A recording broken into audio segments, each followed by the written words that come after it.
Tarzan are also have the wonderful opportunity and honor of being fellow board members with Harry, and it is a great privilege to host Harry in this class of family business. Ladies and gentlemen, Harry Rosen.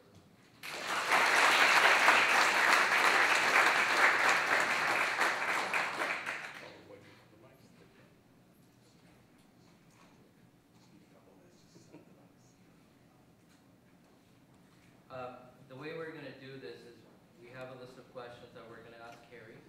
And Harry is free to answer all the questions and possibly go on different topics as well. And towards the end of his session, we will open up the class for questions. So as the class goes on, please have your questions ready. This is Harry Rosen Uncensored, so ask anything you need, anything you want. This is a wonderful opportunity.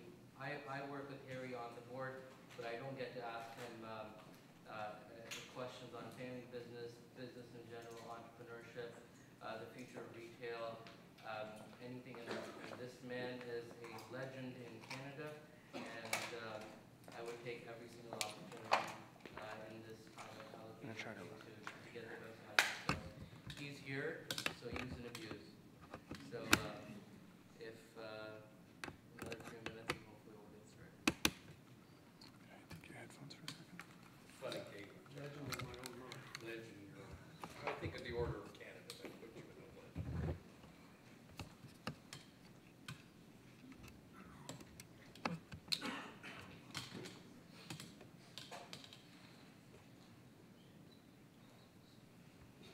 I got a word.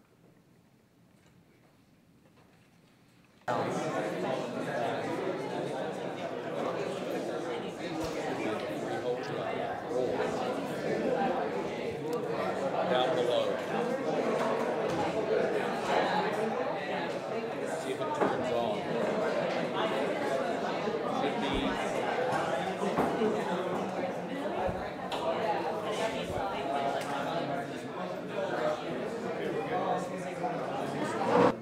Just a quick note, the mics that are attached to Harry and Dr. Carstred, they're not connected with the class mics. So either be really, really quiet or come forward as much as possible. Thanks. If we need this, we'll use it.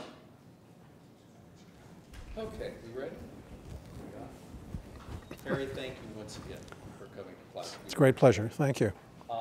I guess one of the first questions I would always want to start off with, how did you get into the men's apparel business? Men's apparel. I mean, certainly there are famous people in the United States and Europe who've been in this business, but how did you get it?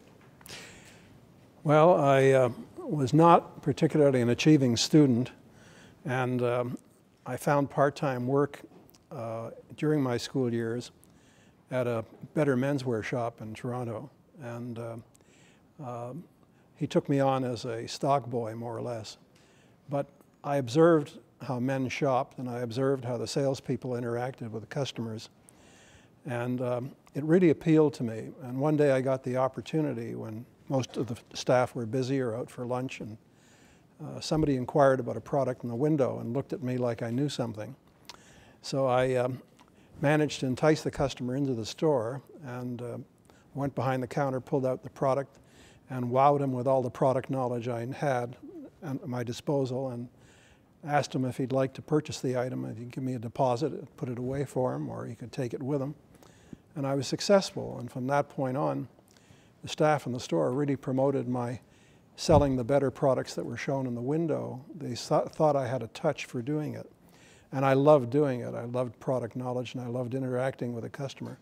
And I loved in particular reading what men are like, their psyche when they're shopping, and their attitudes. And that for me has been a strength in our company for years, because from that evolved the culture of looking after customers and building relationships. And eventually I was able to move that culture right across the country. So my start was as a stock boy, let's say that, and that I accidentally became a salesperson. Nothing wrong with sales. What was your family background? I mean, how did you? My father he enlisted in the Army and served for a short time, wound up with an injury.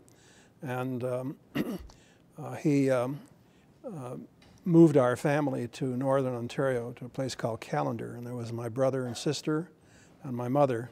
And we were located where the Daon quintuplets were born, and Lake Nipissing.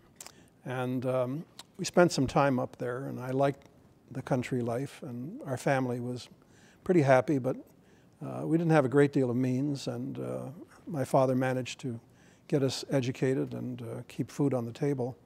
But he had a junkyard in the back, and he bought salvage on our property, and he left me in charge at age 14.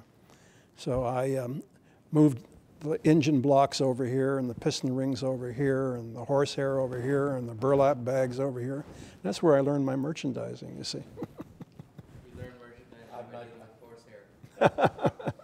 I don't think most people would think about that in men's apparel. No. Anyway, it was a rather happy childhood, and one where I wasn't really being coerced by my family to get an education, and I really didn't know what I wanted to do, but when I wound up working in that menswear shop and, as I say, discovering men as customers, then I had an idea where my ultimate path would be. So you didn't stay in the family business of selling junk? Some say I still do. I understand from what the students have written in their case that you actually began Harry Rosen's over in Cabbagetown. Tell us about what made you leave working for somebody else and deciding to start your own business? Well, I was working, as I said, part-time for this better shop, and Christmas exams came along, and I became ill with infectious mononucleosis, kissing disease, as it was known. And I lay in bed feverish for a number of days, and I thought about what I was doing and what I was going to amount to in terms of my academic activities. And I finally came to the realization, you know what, I'd really like to have a menswear store of my own.